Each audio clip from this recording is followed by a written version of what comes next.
तो इस तरह से तप के 3 प्रकार, दान के 3 प्रकार, आहार के 3 प्रकार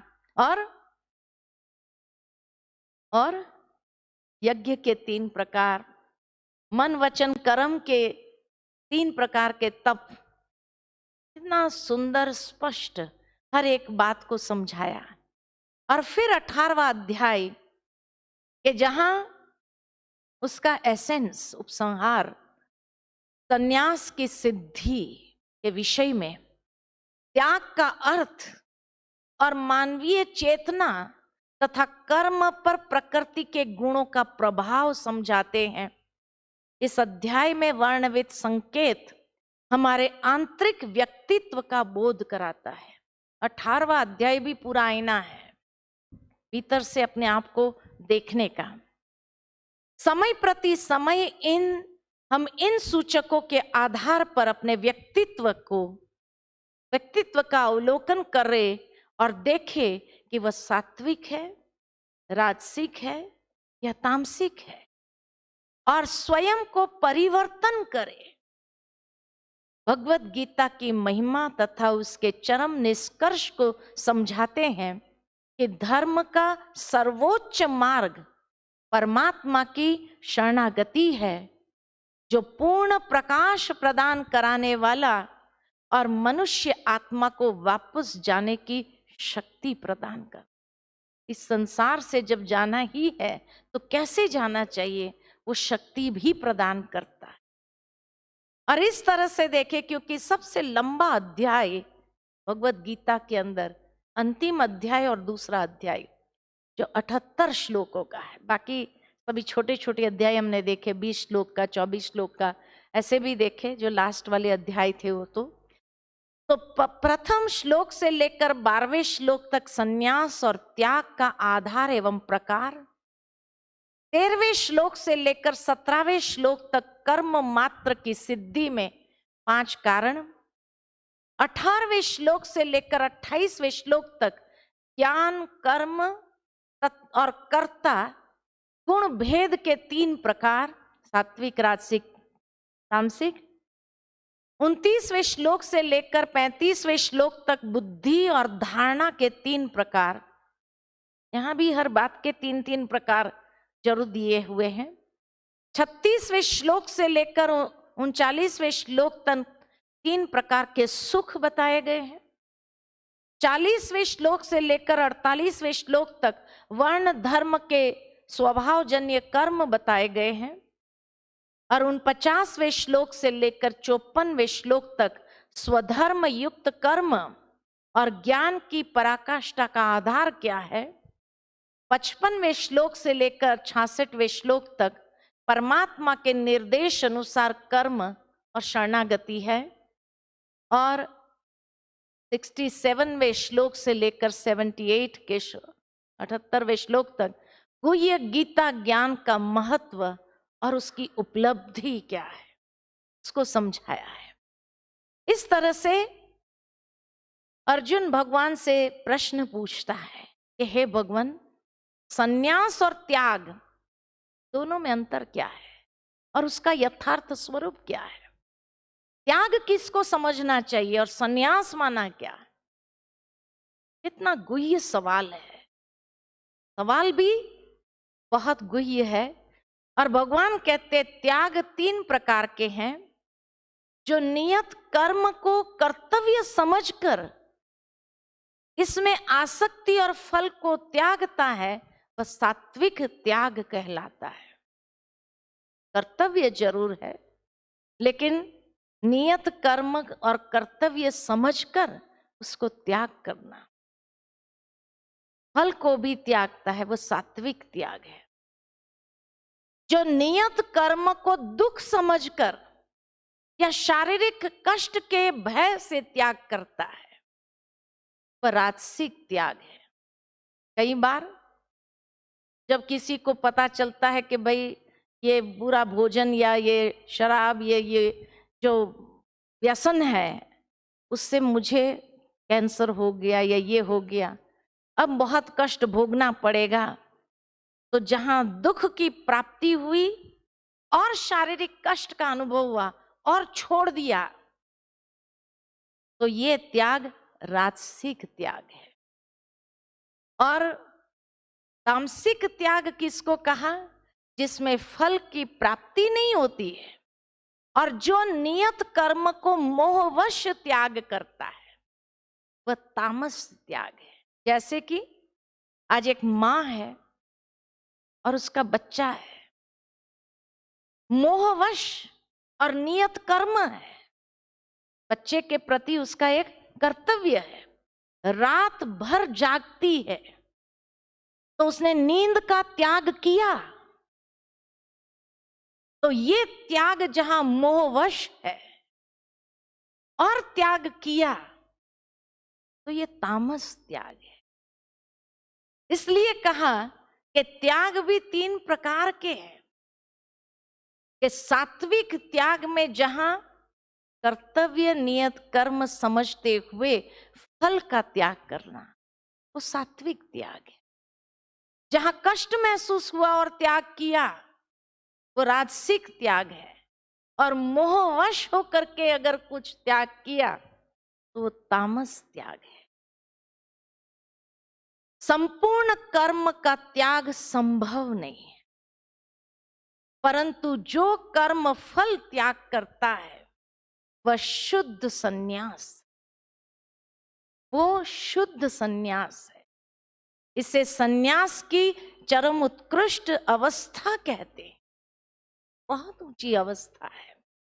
संन्यास में आसक्ति या इन बातों को सहजता से जो उपराम हो जाते हैं, उससे जहां ये महसूसता नहीं है कि मैंने त्याग किया है, कुछ छोड़ा है, ये छोड़ने का भाव नहीं आता है।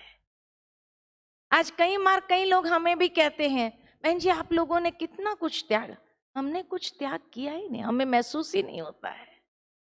और इसीलिए जहां महसूसता नहीं और सहजता से वो हो जाता है, तो वो सन्यास सर्वोच्च सन्यास कहा जाता है, जहां महसूसता भी नहीं।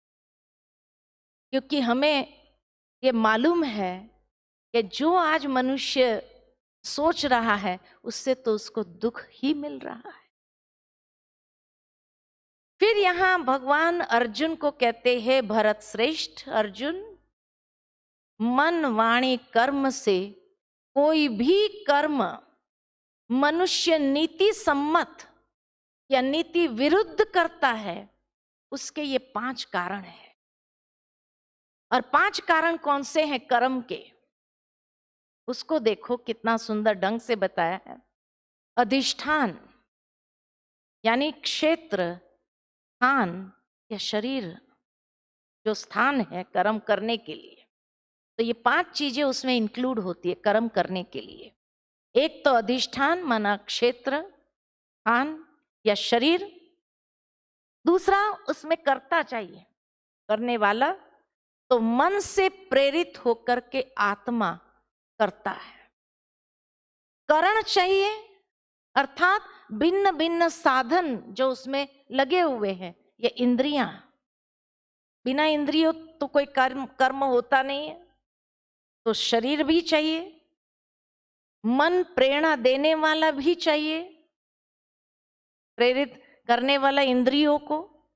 तो अधिष्ठान चाहिए, स्थान चाहिए, कर्ता चाहिए जो आत्मा है, करण चाहिए जो इंद्रियां है, मन है, इच्छाएं। बिना इच्छा के व्यक्ति कोई कर्म नहीं करता है, तो इच्छा भी चाहिए, प्रकृति जन्य प्रवृत्तियां और दैव यानी ईश्वरीय नियम, प्रारब्ध या संस्कार, ये नीति सम्मत हो जाता है और उसके आधार पर कर्म करता है। फिर भगवान उसमें कहते हैं, कुसंस्कारी बुद्धि वाला, कुसंस्कारी बुद्धि वाला अपने को ही कर्ता समझता है। अभिमान आ गया ना, मैं ही करता हूं, मैं करने वाला हूं। वह कुमति कुछ समझता नहीं है, जो अहंकार भाव से ऊपर उठता है और जिसकी बुद्धि निर्लिप्त है, वह बंधन मुक्त हो जाता है। वह ईश्वरीय नियम में चलता हुआ श्रेष्ठ कर्म ही करता है। ईश्वरीय नियमों के मुताबिक जो चलता है उसका हर कर्म श्रेष्ठ कर्म है। इसीलिए भगवान हमें बहुत अच्छी एक शिक्षा देते हैं। यहाँ प्रतिदिन जो हमारी ज्ञान मुरली चलती है, क्योंकि ये सारा ज्ञान हमें कहाँ से आया, तो प्रतिदिन ज्ञान मुरली जो चलती है कि रोज सुबह हमारा नियम है कि 7 से 8 बजे तक हर कोई ये ज्ञान मुरली जरूर सुनेगा। और उसमें बहुत सुंदर बातें बताई हुई, और इसीलिए भगवान यही बात उसमें बताते हैं कि जब भी आप कर्म करो और किसी ने अगर महिमा की कि बहुत अच्छा आपने किया, तो अंदर में तुरंत उस ईश्वर को याद करके उसको भी कहो, कराने वाला वो है, मैं निमित्त हूं, कराने वाला वो है। जब ये निमित्त भाव आया तो अहंकार वहां समाप्त हो। करण करावनहार करा रहा है, उसने निमित्त बनाया उस श्रेष्ठ कर्म करने के लिए। तो जब वो निमित्त बनाता है तो उसमें अभिमान करके मैं क्यों अभिमान वश हो जाऊं, तो करण करावनहार करा रहा है। ये भाव जब अंदर आता है कि मैं निमित्त हूं, तो अहंकार से मुक्त होना सहज स्वाभाविक हो जाए। इतनी सुंदर बात भगवान समझाते हैं। कई ऐसी छोटी छोटी बातें भी इतनी सुंदर आती है। हमें इस ईश्वरीय विश्वविद्यालय से जुड़े 44 साल हो गए, 1974 से, तो 44 साल हो गए। लेकिन प्रतिदिन जब ये ज्ञान मुरली सुनते हैं, हर रोज एक नई बात सुनने को समझने को मिलती है, और ऐसा लगता है कि ये समाप्त ही नहीं हो रहा है। हर रोज और ज्यादा सुने और ज्यादा सुने और ज्यादा सुने, और वो सुनते सुनते मन की भावनाएं निर्मल होने लगती है। जैसे कहा जाता है कि एक ही स्थान पर अगर एक ही पत्थर पर कई सालों तक बूंद गिरती रहे तो पत्थर में भी क्या हो जाता है, छेद हो जाता है।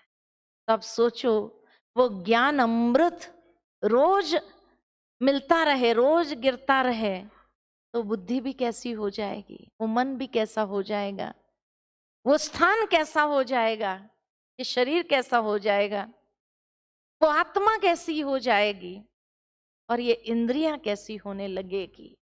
धीरे धीरे ये परिवर्तन की प्रक्रिया इतना सुंदर तरीके से होने लगती है।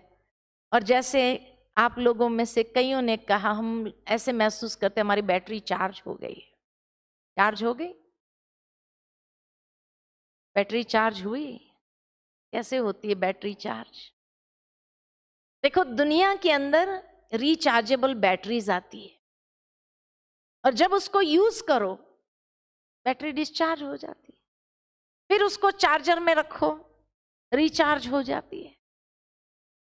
अब ये डिस्चार्ज और रिचार्ज कैसे होती? डिस्चार्ज और रिचार्ज कैसे होती है? सिंपल साइंटिफिक लॉजिक यही कहता है कि बैटरी के अंदर जो केमिकल कंपोनेंट्स है, जब उसको यूज करते हैं दे गेट डिसऑर्गेनाइज्ड, और जब संपूर्ण डिसऑर्गेनाइज्ड हो जाते हैं माना बैटरी डिस्चार्ज। अब जब चार्जर में रखते हैं और प्लग करते हैं, कनेक्ट करते हैं, अपने आप चार्जर में रखने से चार्ज नहीं होता, you have to connect it to a source, जहां से जो करंट फ्लो होता है वो करंट दिखाई नहीं देता है, लेकिन वो करंट से वो केमिकल कंपोनेंट्स दे गेट रीऑर्गेनाइज्ड, और जब संपूर्ण रीऑर्गेनाइज्ड हो गए माना बैटरी चार्ज हो। तो आज अगर ये महसूस हुआ कि हमारी बैटरी चार्ज हो गई, तो डिस्चार्ज थी उसका प्रमाण क्या? बैटरी डिस्चार्ज थी, का प्रमाण क्या? कि हमारे भीतर के कंपोनेंट्स भी डिसऑर्गेनाइज्ड। यहां आपने 3 दिन में और कुछ सीखा न सीखा हो, एक शब्द जरूर सीख लिया होगा। कौन सा? ओम शांति सीखा। ओम शांति सीखा। ओम शांति का मतलब क्या है?